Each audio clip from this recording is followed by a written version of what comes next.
Welcome, welcome, welcome to Interesting Enough. He is Trey. I am Nolan. Thank you guys so much for joining us once again. If this is your first time listening to the podcast, thank you. Again, we're on Apple, Spotify, YouTube, all that good stuff. Week one's in the books. Trey, man, what's going on? How you feeling? I'm feeling good, man. How you feeling? I feel good. You and I both are happy football's back.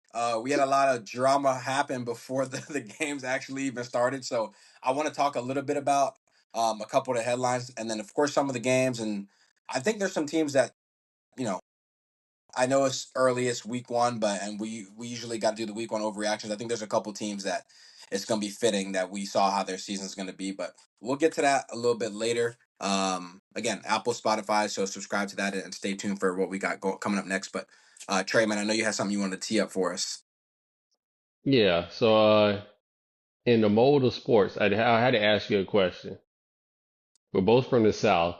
The Super Bowl is going to be in New Orleans this year. Oh, this is great. Yeah, This is great. This is great. Go ahead. Yes, this is great. yeah, you know where I'm going. And Twitter is not happy right now because they chose where the Super Bowl committee and Jay-Z, they chose to have Kendrick Lamar perform the halftime show. Yep. And Twitter believes it should have been Lil Wayne. And I just wanted to know what your opinion was, if you even had any on it. So I do. This is great because I'm glad you brought this up because I would have forgot to actually bring this up on the pod. So this is great. Okay, so it's a little twofold for me. The short answer is hell yeah, Lil Wayne should be performing in New Orleans. That's the if you to get straight, cut and dry. Lil Wayne should be performing in New Orleans. Period. And if people want to make an argument, you can't even make the argument anymore that you have to have like current stuff out or anything like that because we've seen them have performers that don't. But the only thing for me is Trey. The Super Bowl's been in New Orleans like a lot of times in the last 15 to 20 years, and no one's been. I don't remember this much people complaining about Lil Wayne not performing, and the only reason they're complaining is because they picked a hip hop artist that's not Lil Wayne, right? So I guess that's really the main thing. Now, I don't know if you maybe I'll leave it to you why you feel like he got didn't get chose. I don't know if you like into really all that conspiracy kind of thing, but I do think Lil Wayne should have been part of the Super Bowl performance. By the way, it doesn't mean he won't be a part of it. Kendrick could still pick him. I know that may be, conflict of interest with the Drake beef and all that stuff, but absolutely Lil Wayne. Lil Wayne means I mean, he's just a huge impact in just music in general. And you can't think of New Orleans without him and the music. And I always think about that too when we're in this respective cities. Like when you're in Atlanta, I feel like you got to have one of those guys. But that's how we feel. And Trey, we did say this on the pod. What 2 years ago, I guess now at this point. What did we say after Snoop Dogg and Dre got the Super Bowl? We said we wasn't gonna complain no more. We said they gave us our Super Bowl. They gave us the performance. We wasn't gonna complain. So I'm not gonna complain. I know Jay Z's helping running the show in the background. I'm glad we got Kendrick as a hip hop act, but yeah, Lil Wayne should be performing. But you tell me what you think about it, and then also, do you think there's some reasons why Lil Wayne wasn't chosen? Because like that's what people are really really getting into, and I got some theories, but like I want to hear what you think about it. Well, I think that he probably should have been chosen. At least if they didn't want to make him the main artist, they could have did what they did a couple years ago when they had Dr. Dre, Eminem, Mary J. Blige, and What you want to do, Kendrick Lamar Master as P and well. Friends? Yeah, well, not Master P, but they could have had Wayne, and then they still could have had Kendrick Lamar. Pick one other artist if you want to. You know Kendrick's But not doing. You know Kendrick. If Kendrick's doing it, he's a headliner. You know that. okay, fine, and just do as bad as it sounds. Do Lil Wayne, Drake, Nicki Minaj. I mean, that don't sound bad. I don't know why that sounds bad. The only reason I say bad because I know how people feel about Drake right now. Oh, they'll get over it come Super Bowl time. But go ahead. Yeah, they will. But no, I just think that that's the issue. I mean, I think that they could have did that, and I think the reason everybody's mad though is just because, again, you're right. The Super Bowl has been in New Orleans before, but at that time we really weren't expecting black artists to headline the Super Bowl. Let's be honest, especially hip hop artists. Yeah. Like that just wasn't, something that we were necessarily accustomed to seeing. And now that we know that it's really a possibility that these black artists have just as much a chance as any other artist to headline the Super Bowl. It's kind of like, okay, you choose a black artist, but he's not from the city. And Lil Wayne's not just any artist. At the time, was one of the biggest artists in the world, if not the biggest artist in the world. So it's just kind of like, I feel like y'all could have did a little bit better. Like y'all could have paid some more homage. Like you could at least said, featuring Lil Wayne. Like you could have gave him like you could have put some kind of breadcrumbs out there for him, but you didn't do anything. So I think that's what the main issue is. And I think the reason they didn't do it is just because I think it's simple. I don't believe in any kind of conspiracy theory. I think it's just Kendrick Lamar's the hottest artist out right now. He has the hottest song out right now. Why not capitalize on that? They're all about making money. So they're just going to capitalize on who's the hottest artist right now. And Lil Wayne, if you and I are going to be honest, he hasn't been that hot in probably over a decade, if we're going to be honest. Yeah, but that doesn't matter. How many artists that they've? This is the thing. We can't change the goalpost. I'm not saying you are, but I was saying if someone was making that argument, how many artists do we have every single year that don't have current music out? Usher just performed last year and is not technically a quote unquote current artist that has current music like that's regularly being dropped. He's not necessarily quote unquote hot. If anything, Usher was for not even you and I generation, probably a generation before that. So like I think they can't use that argument. They had J Lo and Shakira performing, and they haven't been popping since the early 2000s. So that argument I don't think should be the main catalyst for why you should have somebody perform in the Super Bowl.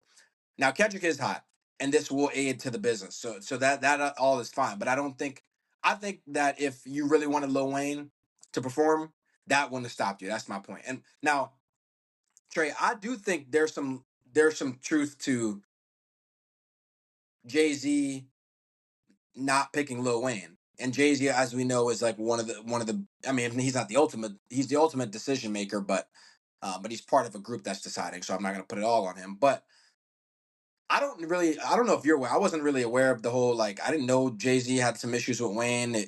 If so, I guess I was reading some stuff. Lil Wayne, I guess, made some comments about Beyonce or Jay Z at some point. I'm not really like privy to any of that stuff. So, and then I didn't know Jay Z and Drake. I'm not privy to that too.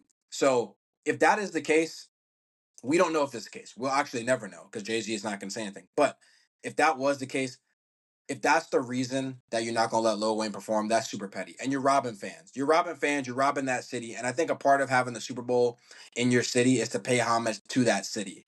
And I think that's like a travesty if he doesn't get to perform. And I hope he gets brought up. All this conversation could mean nothing if he gets brought up on stage and everything's all good. But you really don't think Jay Z, like even 5% of you, doesn't think like that. If there was a quote unquote beef, you don't think that was like some type of factor in like eliminating Lil Wayne from the conversation? I think it would have been a little bit of a factor, but I don't think it would have been enough to actually make a difference. I think the decision was already made when Kendrick Lamar came out with "Not Like Us" and that song took over the summer. I mean, we've seen it at political rallies. Like we've seen it when the NFL when they were advertising their commercials. It's been played. Like it's the song of the summer, and he's the hottest artist right now. So I think that decision kind of had already been made when that song came out. But what I will say is it does not help Lil Wayne.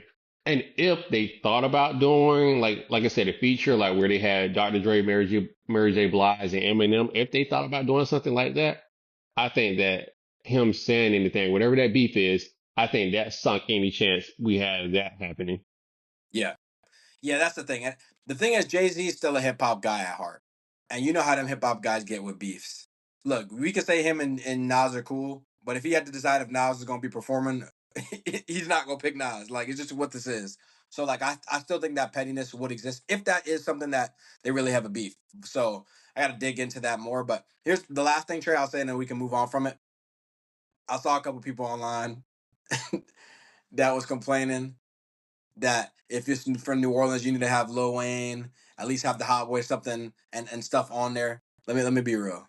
I ain't gonna lie. Lil Wayne should probably be up there. Y'all pushing it with Hot Boys. Y'all pushing it with the No. Hot Boys. Y'all really pushing it with the Hot Boys. I'm cool when y'all say Lil Wayne, but like, come on now. The rest of y'all, we can't be having Boosie up there now. Like, come on, like, what we doing? Like, so Man, I Boosie saw, got a federal case right now. No. yeah, like I saw some of that talk. I'm like, listen, I was listen. I like Juvenile's uh Tiny Desk. He did a Tiny Desk. I thought that was good, but like, come Oh, on, that was not a not good one, yeah. yeah, that was very good actually, but pleasantly surprised, but not the Super Bowl. But I'm curious to see if this pushback, if this is something that I don't know if they're originally going to have Wayne be as a guest, but maybe this pushback will do something to hopefully have Wayne as a guest at some point. That's just something to keep in mind. We got a long season to get to, so we'll talk about that at some point. Let's get to the actual football, but that's a great topic because people are talking about that like crazy. So, um, week one happened. before we really get to the games, two things happen before games even started. Dak Prescott signed the big contract, highest paid quarterback as of right now. And then Tyreek Hill is getting detained, forehead on the pavement, a couple hours before the game. Yeah, I know we don't really get to talk about the contract things too much, but by now, we're recording this on Tuesday, so we've seen the video, we've seen the responses. You know, what's your thoughts on the situation? Because you don't necessarily not even picking a side or anything like that, but a guy having to play a game after a situation like that, like I know we've talked about this on this pod before, and a lot of times it's like actually not having anything to do with an athlete, but I figured we should touch on it. So, like, what's your thoughts on the whole situation? Because to me, honestly, it was pretty shocking. This was happening like 10 minutes down the road. Yeah, it was pretty shocking. And I think the funny, well, I wouldn't say funny, but the ironic thing about it is that we've seen this happen just a few months ago with actually a white athlete, Scotty Scheffler, in the PGA Tour. He Yeah. was arrested. Well, I'm not gonna say arrested, but he had a run in with the police Well, officers. he got booked. He got booked actually. So he did get. To be clear, Tyreek Hill got detained. Scotty Scheffler actually did get booked. So he was actually at the state. They took him all the way to the station and everything too. And then yeah, but go ahead. Yeah, so I I just think it's rather ironic that we see a similar situation again, and it probably does speak to some larger issues in the country. But I'm not even going to go into that right now. I'm just going to say that his response in the field was really good. Like I can only imagine myself going to my desk job in the morning after dealing with something like that. How much like my mind would be gone, how focused I would be, just how not present, how not there I would be. And for him to actually play the way he did and to score during the game, I just want to give him a lot of credit for that. Now we've all seen the video. I think that if I did have to make a decision right now, I think there's culpability on both sides. And, I think he probably could have responded to the officer better, but then I think that the officer might have pulled him over on some funny charges because they didn't even radar him when they saw him speeding. They did an estimation off the eye test. So I think there's probably funny stuff on both sides, and I will leave it at this. There's things to learn from this on both sides. Yeah, I think you put it great. I mean, there's things to definitely learn on both sides. To be clear, to just people know, like at least from my point of view, where I stand on it, people are not really actually having issues with really either side. The main issue and the difference between the Scotty Scheffler and the Tyreek Hill thing is really the dehumanizing of someone, right? Like, so even if he's not cooperating and this and that, it just seems to me that a lot of times in these situations, cops seem rightly so. Their job is a tough and high pressure situation, but it seems to be like usually have a short fuse and very on edge. And to me, that would seem like a job that, because you deal with so many high pressure situations, you maybe want somebody that is able to control their emotions. And a lot of times we see basically some of these police men and women react like you and I would react if somebody was like being defiant to us, but we're not police officers, right? Like we're not held to a higher standard. So I think the issue with the Scotty Scheffler situation, Scotty Scheffler, basically hit a guy when he was already on the ground that unfortunately has already passed away, and he made a mistake. He wasn't sure what he was doing. They were able to, grab him out the car, this and that. It seemed to appear what Scotty Scheffler was doing was far more egregious than what Tyreek Hill was. Yet Scotty Scheffler was detained in a specific way, and Tyreek Hill was detained and saying that he was going to get out of the car. And next thing you know, his head is on the pavement with three people around him in 100-degree weather. So like, it just seems like the way that these things are going about, and even if he is defiant, it just seems like there has to be some different way to get to that. But yeah, to your point, in the football aspect of it, he performed great. The Dolphins needed every bit of it, Trey. We were fighting for our lives out there. If we didn't get a fumble at some point, that we could be having a whole different discussion. So the Dolphins play well. I want to talk about somebody that we talked about a little bit on the pod before, and he's been a topic of Hard Knocks.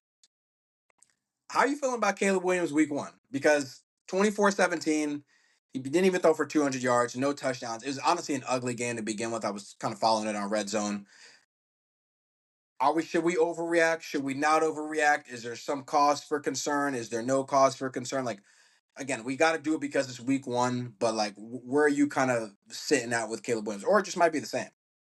No, I think it's pretty much the same. I thought it was a fine game because it was his first game ever in the NFL. Regardless of what he'll want to say, I know he had to be a little bit nervous.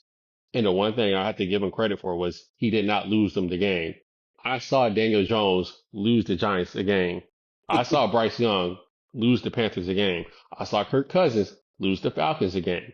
You know what Caleb Williams didn't do? He didn't fumble the ball. He didn't throw multiple interceptions in the game.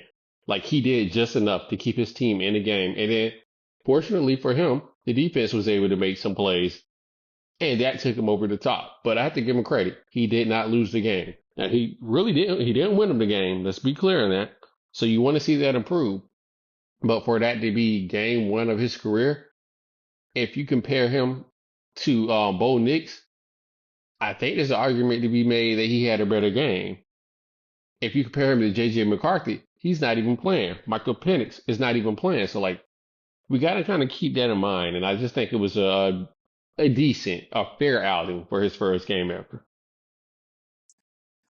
I agree. I don't really have much more to add to that besides Caleb Williams found out real quick. Because to me, I know a lot of people will complain he comes off a little arrogant and stuff like that. He found out real quick the speed of the NFL. You remember that play that happened where he got sacked, where he spun away from the first guy and then the second guy was there? You probably saw it on the highlight.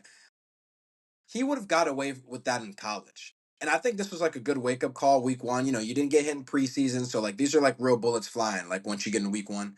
And I'm glad he got to, honestly, Trey, I'm glad he plays in a game like this because I actually think for Caleb Williams' ego, and I'm not saying his ego's through the roof, but let's just say, he's a pretty confident guy. If he would have came out here and threw 300 yards and 3 touchdowns, you wouldn't have been able to tell that boy nothing, Trey. Like, you wouldn't have been able to tell him nothing. So, like, honestly, to get a win like this in the way it was and kind of an ugly game was like kind of like I feel like the best thing for him to kind of bring him back centered. If he's not centered, I'm not in the locker room, but from what everyone's saying, he's not arrogant or anything like that. But I think this is a great way to find out. This is the NFL. Like, some games are going to be pretty, some games are not going to be pretty, but you got to find a way to get a win. And you played a tough physical Titans team at home, or where you were at home, and a lot of things didn't go your way, but you won, like you said. And that's a great point. The Bryce Young and Daniel Jones things, we're not going to talk about them on the podcast because, like, that seems like an egregious waste of time. But Yeah, what's the point? yeah, but that's a great point. Like, those guys are not finding ways to win games that are ugly, pretty, all in between, and that's really a problem. And again, those guys are not in the greatest situations either. So I don't want to, uh, I don't want to absolve those organizations. But that's just such a great point. Like, you got to find a way to win games. I talked about the Dolphins with Tua. Not a great game. Found a way to get a win. Like, sometimes you just got to find a way to get a win in the NFL. Here's what I do want to talk about, Trey, because this is like if we are gonna do an overreaction, like, I feel like I'm gonna have you choose between these two teams because these are two teams that we had expectations of going in based on the moves that they made in the offseason. If I told you which team were you more concerned about after week one, both teams started 0-1. I got the Bengals, or I got the Falcons. What's the team that you're most concerned with? And again, I'll tee it up while he's thinking. Bengals have started 0-1 multiple years and had a way to come back around. Jamar Chase did play, so that was huge. The Falcons, Kirk Cousins' first game back after an Achilles injury. You'd hope it gets better from there. Both teams didn't really play well, really offensively, particularly, and both teams really lost to teams that we don't think are very good. So, what's the team, if you were going to say that you would be panicking with more? Would it be the Falcons or would it be the Bengals? I would probably say the Falcons just because I believe the Bengals are a better team and they have a younger, better quarterback at this point in his career. But the problem is the Bengals are in a tougher division. Yeah, that's a good point. So, the Falcons, they might have a little bit of wiggle room to work with. Like, they might be able to mess around and lose a few games that the Bengals just can't afford to lose just because of who they're matched up with. So, like, I can see them being really close, but again, I still think the Bengals are just a better team. Joe Burrow, he wasn't able to practice a whole lot this off season. Like he would have had to miss.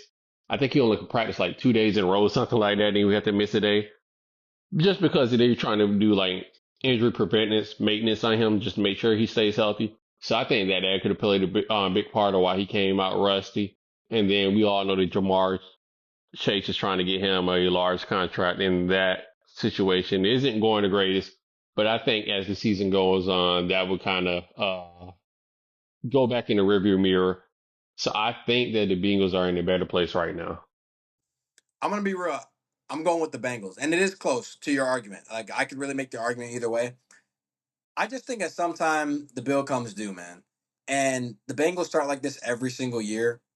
And every single year we lean on the fact that they're really talented and they're going to be able to figure it out. And most times they do. But I just feel like at a certain point, you got all this bad juju coming into the season. How much more things can you overcome, right?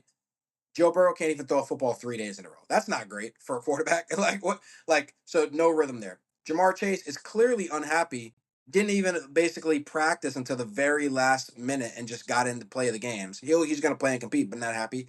Trey, we forgot about T Higgins.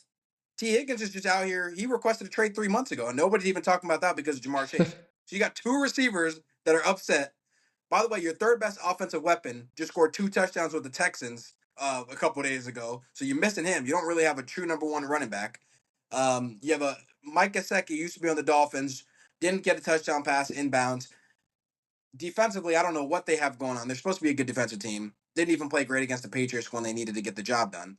And you and I both don't love Zach Taylor as a coach. Not saying he's a bad coach or anything like that, but it's not like that he's some guy that's like a Mike Tomlin or something that you can have something that you can rely on. So to me, with the Bengals, is like if this is a team that goes like starts this season like a 1-3 or something like they have in years past, you're gonna start really seeing some guys that be real upset. In particular, Higgins, particular Chase.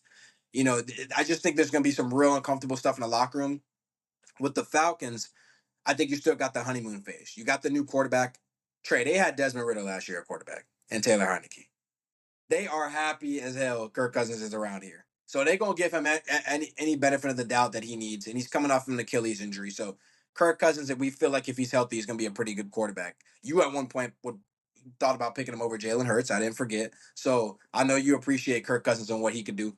So I'm gonna give the Falcons a little bit more benefit of doubt. And the point is, like with your what you said with the division thing is true because although we don't, feel confident in the Browns, you still got to deal with the Ravens, and the Steelers are going to always be formidable whether they win the division or not. So, I mean, I kind of think it's a toss up in between there, in between those two teams as well. But one other standout I did want to get into, Trey.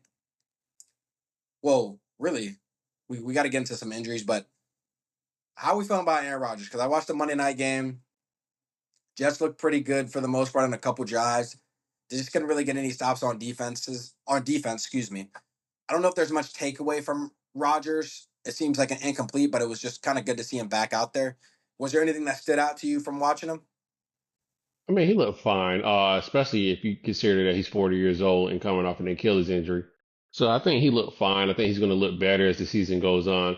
Uh, I like what I saw. Like I knew he was going to look a little bit rusty, and he did look a little bit rusty. He wasn't moving a whole lot in the pocket, but I do think that that would improve slightly as the season goes on. So I like what I saw from Aaron Rodgers. But what I will say is that Jets defense, like that was supposed to be their main piece this year. And yeah, they went against the 49ers. So like I guess you have to keep in mind they had good competition, even though Christian McCaffrey wasn't playing. But man, they still didn't inspire me. So like you're not gonna get 2012 Aaron Rodgers who can kind of lead your team to the Super Bowl. You know what I mean? Like he's that great. So Yeah. as a team, I would say I'm concerned for the Jets. But personally, just on Aaron Rodgers note, he looked fine. Like I saw probably 5 quarterbacks that looked worse than him on Sunday. So Yeah, we already named two or three of them on this podcast already. So no, I agree. The most concerning thing with the Jets was the defense to me, because all we hear about with the Jets is what do we heard about the last 2 years? Well, if they would have had a quarterback with that elite defense, they didn't even have Christian McCaffrey out there, and you got Jordan Mason out here running like he's Eric Dickerson or something like that. I mean, anytime they literally could not get a stop running the football, and this is a team with Quentin Williams and Quincy Williams and C.J. Mosley, like real guys in the front seven, and they couldn't even get a stop. That was most concerning. Like I know what Sauce is going to do on the back end and those guys, but like when it came down to like getting a stop, they just could not get a stop. Again, it's week one. I'm gonna let guys get their sea legs under them and stuff like that. But also they're playing the 49ers. So, to be fair, that's a great offensive team. But man, it just felt like they just couldn't get stopped. I mean, we watched the same game. Aaron Rodgers and the Jets got the ball one time in the second quarter. and I think one time in the third quarter, because they just were the 49ers just kept running the ball and running the clock. So it was like we didn't really get to see much. And by the time Aaron Rodgers got the ball back, the game was already out of hand, right? And then I think he had a tipped interception. A couple unfortunate things happened, but you know, he definitely did look 40 years old. I will say that it seemed like he wasn't moving around as much as he wanted to. I don't know if that's more just protection from the injuries or just a guy being 40 years old, but that's something that we got to monitor too. But yeah, I'm not really sure if it seems incomplete, but the Jets defense, that is something that if I think we're gonna be talking about this later in the podcast, a couple weeks from now. Maybe this defense isn't as good as we thought they were. Like that's the whole thing to me because every year we talk about teams, on the offensive side of the ball or defensive side of the ball. Going into the year, we think one thing, and there's always a couple teams that regress more than we thought, and there's always a couple teams that are better than what we thought. And like we're just trying to figure out who it's going to be. I picked the Commanders as my sneaky team. They lost, but Jaden Daniels did look pretty good. So, you know, what if the Jets are that team that the defense isn't really that good, and then this becomes a team where they're trying to rely on a 40-year-old quarterback to produce? You know what I mean? Whether they won't be good, I can just tell you that. Yeah, they'd be out of luck. They'd be definitely out of luck. All right, man. Before we get out of here, because like again, we don't want to overreact too much about week one. Let's give a quick fantasy update, Trey. Trey, did you let the people know how your team's feeling? There's been a bunch of injuries too. Crazy amount of injuries in week one. So how you feeling about your squad? Any standouts? Anything that you're like, guys got to go? Anything crazy? Honestly, I'm feeling good about my squad. I lost this week. I will admit that, but I had the You highest. I lost, mean, you the lost, second or high. or you got whooped? Because I feel like that's a difference. Hold on, I had the second highest score in fantasy this week. If you look at it, Oh, did you really? Okay, okay, my yeah. So bad. like, yeah, you can try the whoop thing, but I had the second highest. So like, I just had a bad matchup. Okay, okay. That's why I feel confident. I had a bad matchup. I live with that. Yeah, Sometimes it you did. happens. Yeah. I mean, I was looking at when you're playing somebody that. Well, first of all, you had 26 points on your kicker, so you really shouldn't have even been in this game. But but you did too. But the injuries is crazy, man. I mean, all these guys getting hurt. I feel good about what I have in fantasy. Trey, I won by 1 point. I won by 1 point yesterday. You got lucky I because they did should get have stopped. lucky. They should have took Brees Hall out. You got lucky. So I'm gonna tell you what my thought process was going into the game. I needed Brees Hall was the only person I didn't have like hadn't played yet. Then he fumbled, and I'm like, oh man. Now the person I'm playing, they had Christian McCaffrey, so they took out Christian McCaffrey. They tried to put in Kyle Juszczyk, the fullback. He actually did end up having a big catch, I think, in the third quarter, and I was like, there's no way I'm gonna end up losing this fantasy matchup to the fullback when I got Brees Hall. So I think it was like the last catch Brees Hall had before they actually pulled him in the fourth quarter is what got me. So I ended up winning by legitimately. It looks like 140 and change to 139. So I mean less than a point at this point. So I mean that's fantasy for you, but man, people are already getting destroyed with all these injuries. What do you think about the whole betting thing too? Because people were seem to be real upset about the Jordan Mason thing, and then not, he thought he was going to start on Friday, but then Shanahan said something different. You and I mean, we know there's gamesmanship going on, but like, do you legitimately think that's something that he can get fined for, or Shanahan? Yes, because at the end of the day, this is not just an NFL specific statement. This is for the NBA and even college football at this point. They're in bed with Las Vegas. They're in bed with these gambling agencies or places. You got to be honest with this when you're playing with people money.